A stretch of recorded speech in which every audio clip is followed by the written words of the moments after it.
27th of February. Members of Congress and constitutional law experts testified before the House Judiciary Committee on Wednesday, warning that the legislative branch is in danger of ceding its power in the face of an imperial presidency. The hearing, enforcing the President's constitutional duty to faithfully execute the laws, focused on the multiple areas President Obama has bypassed Congress, ranging from healthcare and immigration to marriage and welfare rules.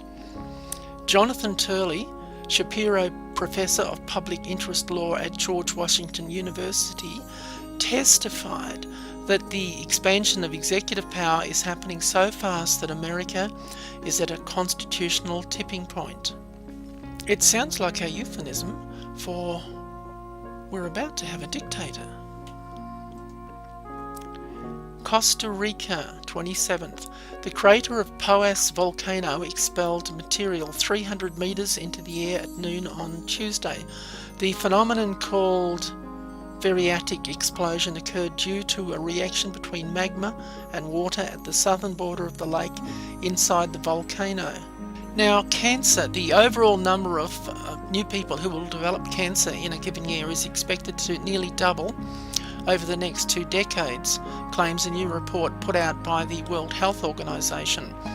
Analysts at the international governing body say the current global rate of about 14 million new cancer cases annually will eventually balloon to somewhere in the ballpark of 25 million cases of cancer.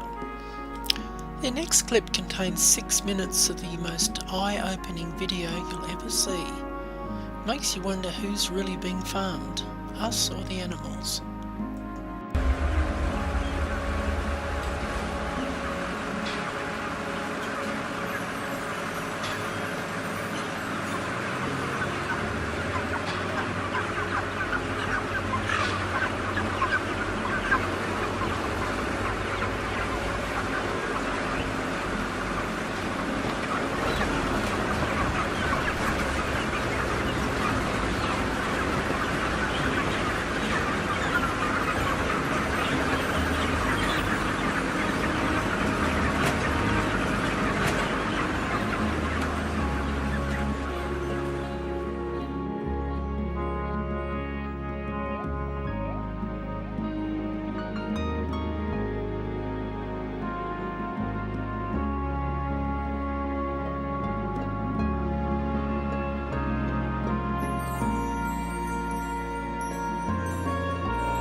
We really don't need meat to be healthy, says Dr. J. Gordon. All of the nutrients in animal-based diets, the protein in beef and the calcium in cheese and milk, are very much overrated. We really don't know how much protein we need. We do know that most American children and adults eat double or triple the amount of protein they really need, and it's not necessarily high quality protein, it's very fatty protein. We don't really know how much calcium children and adults need. We do know that in a country that has one of the highest dairy intakes in the world, we also have one of the highest incidences of osteoporosis. So we're not getting weak bones and fractures because of calcium deficiency. We're getting it because we have too much salt in our diets, too much protein, and we don't exercise enough. People want simple answers. They think that if you eat more cheese, you get more calcium and more protein. If you eat more cheese, you get more fat. As a matter of fact, we don't need to eat animal products to be healthy. Nobody is healthier because they eat cheese. Nobody is healthier because they eat beef.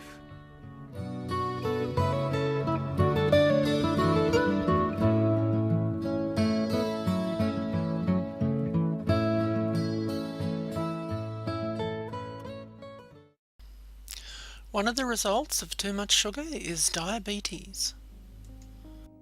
The sugary snack you devour enters your digestive system and is broken down to simple sugars like glucose. Glucose enters the bloodstream, causing an increase in blood glucose levels. But various mechanisms bring blood glucose back down to its normal level, the set point. This is an example of homeostasis, the body's tendency to maintain relatively constant internal conditions. Hormones produced by the pancreas regulate blood glucose levels. Let's zoom in. When blood glucose levels are high, glucose molecules leave the blood and enter beta cells in the pancreas. The beta cells respond by releasing the hormone insulin. Insulin enters the bloodstream and is transported to cells all over the body. Let's see what happens in the liver. Insulin binds to receptors on liver cells. This causes the cells to take in more glucose. Inside the liver cells, glucose is converted to glycogen, a storage molecule. Blood glucose levels decrease as glucose is taken up by liver cells and other body cells. As a result, less and less insulin is released by the pancreas, and blood glucose levels stabilize at their set point. This is an example of how negative feedback maintains homeostasis. What happens if you've skipped lunch and your blood glucose levels are low? Let's zoom into the pancreas again.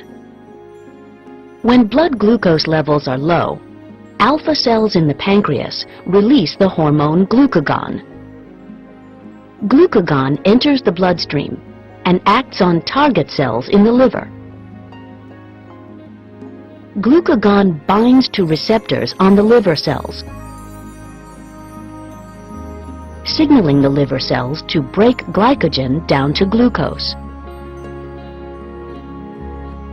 Glucose is released.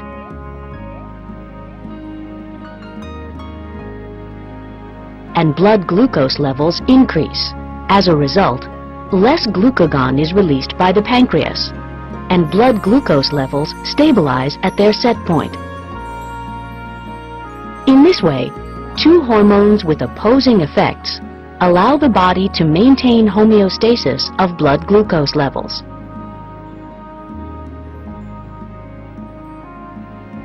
In diabetes, the body is unable to maintain homeostasis of blood glucose levels.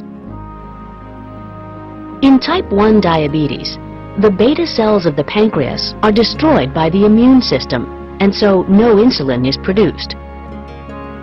In type 2 diabetes, the pancreas produces insulin, but target cells do not take up glucose. In both types of diabetes, when blood glucose levels rise, cells do not take up the additional glucose, and so blood glucose remains high. This example shows the importance of homeostasis in everyone's life. In this film, we're going to explain how your body processes the food you eat in order to provide all your body cells with the energy they need. And also what happens when you have diabetes and this system doesn't work properly. When you eat food that contains carbohydrate, it's broken down in the stomach and digestive system into glucose, which is a type of sugar. We need glucose from food because that's what gives us energy. Carbohydrate-containing foods are things like starchy foods, sugary foods, milk and some dairy products, and fruit.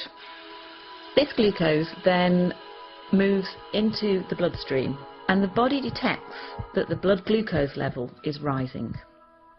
In response to that, the pancreas, which is a little gland that sits just underneath the stomach, starts to release a hormone called insulin. And it's insulin that helps our body get the energy from the food we eat. The bloodstream then takes the glucose and the insulin to every cell in our body that needs it. To make this easier to understand, let's look at muscle cells. At the muscle cells, it's insulin that allows the glucose to get into the cells where it can be used for energy. It's a bit like insulin is a key unlocking the door to the cells so the glucose can get in. That way, the blood glucose level starts to drop. But the blood glucose level can be topped up at any point by the liver releasing extra glucose that it has stored. The blood glucose rises again, and again the pancreas produces more insulin to move with that glucose through the bloodstream to the muscle cells, open the doors and let the glucose in. The body functions best with the blood glucose at an optimum level. It doesn't like it if the blood glucose rises too high. Normally, there's a cycle within the body which balances out the glucose and the insulin level, and this is achieved by the food you eat, the pancreas and the liver. However, in some people, the system doesn't work properly and they develop diabetes. There are two main types of diabetes, type 1 and type 2. In type 1 diabetes, the body isn't making any insulin at all. This is because of an autoimmune response, whereby the body has destroyed the insulin-producing cells in the pancreas.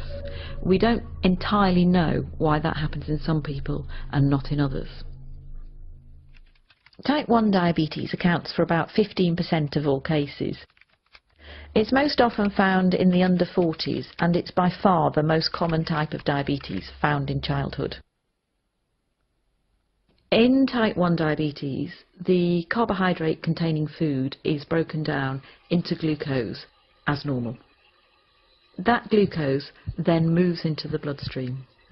Normally, the body would produce insulin to let that glucose into the cells, but in type 1 diabetes there is no insulin being produced, so the glucose can't get into the body cells at all. So the level of glucose in the blood rises and rises. The body tries to lower the level of glucose, it tries to get rid of the glucose through the kidneys. That's why people who have undiagnosed type 1 diabetes tend to go to the toilet a lot to pass urine. As the kidneys filter the glucose out of the blood, they also take a lot of water with it, so the person with diabetes will get very thirsty.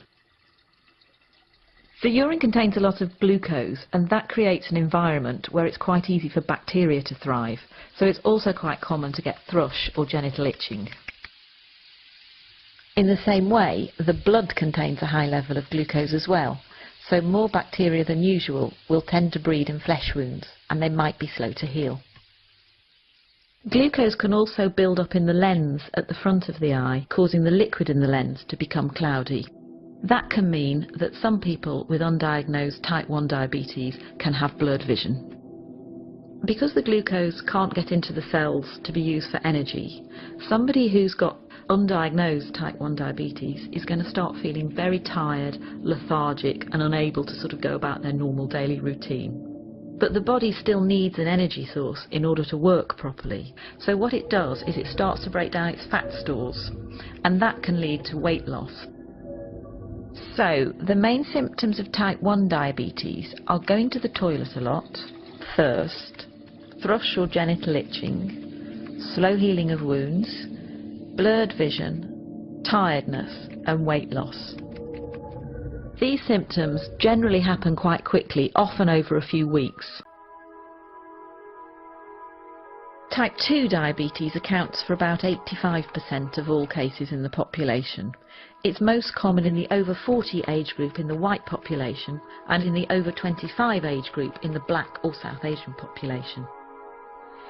Type 2 diabetes is a little more complex because of slightly more processes at work. Either the body isn't producing quite enough insulin, or the insulin it is producing isn't working properly. That can be due to being overweight, because a build-up of fat can stop insulin doing its job properly. But it can also happen in people of a healthy weight. So in type 2 diabetes, the carbohydrate-containing food is broken down into glucose in the stomach and digestive system as normal. That glucose then moves into the bloodstream. The pancreas starts to produce insulin, which moves with the glucose through the bloodstream to all the body cells which need glucose for energy. However, the glucose can't always get into the cells because the locks to the cell doors have become furred up with fat deposits. That means that the insulin can't open the cell doors properly.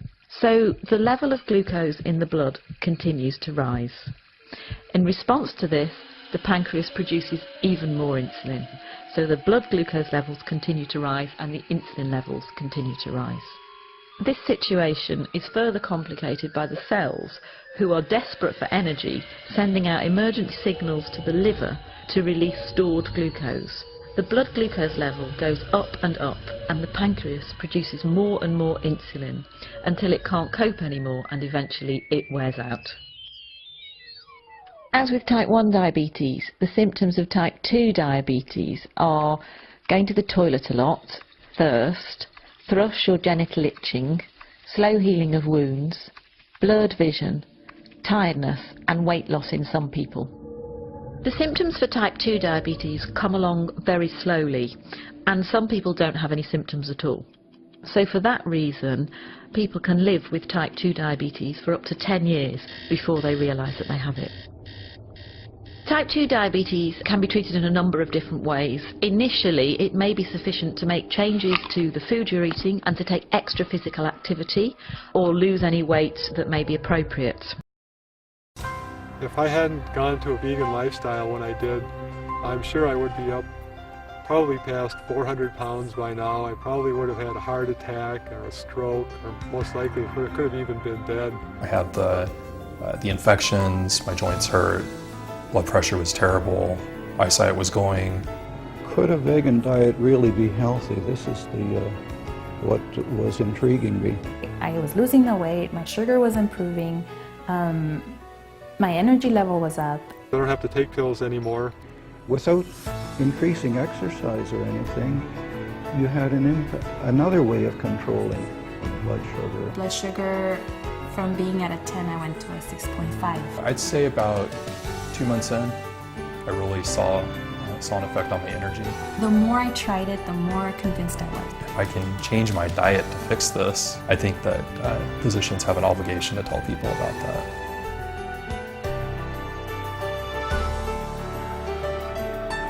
I don't have any symptoms of diabetes anymore. My doctor has pronounced me free of type 2 diabetes. You know, you live in pain, both mental and physical pain, for so many years you don't even realize it until it's gone. The first 6 months it was difficult, but after that it just becomes second nature. Before I went vegan I was 330 pounds. I lost 160 pounds in 11 months. I used to have to almost drag myself up the banister just to get up a flight of stairs. Cholesterol used to be 225, now it's below 150. Triglycerides used to be over 500, but now it's down to I think 39. My doctor was amazed because he never encountered anyone whose triglycerides were less than 100. And I've kept the weight off now for over 5 years through just a simple vegan diet and daily exercise. I have enough energy to get up in the morning, ride my bicycle 15 miles to work a full 8 hours a day, hop back on, ride another 15 miles back home. My doctor tells me that she wishes that she had more patients like me. The doctor, when I was at that emergency room, he said, you're diabetic, you're probably going to have to take insulin for the rest of your life. I was thinking, I'm under 30, there's no way I'm going to take insulin, I've got to find a different way to do this.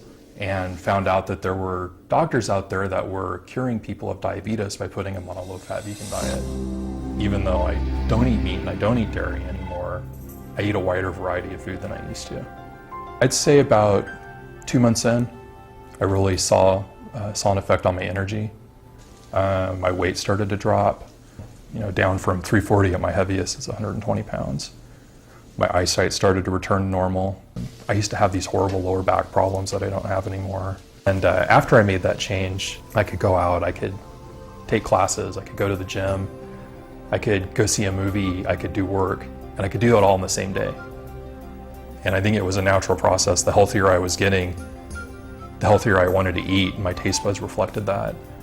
It's kind of a double shot when you go on a low-fat vegan diet. Not only are you alleviating the symptoms, you're also treating the root cause of diabetes. And I can't think of any better advice to give people.